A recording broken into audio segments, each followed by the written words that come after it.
وما هذه الحياة الدنيا إلا لهو ولعب وإن الدار الآخرة لهي الحيوان لو كانوا يعلمون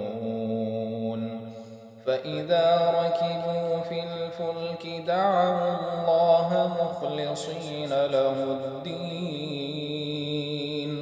فلما نجاهم إلى البر إذا هم يشركون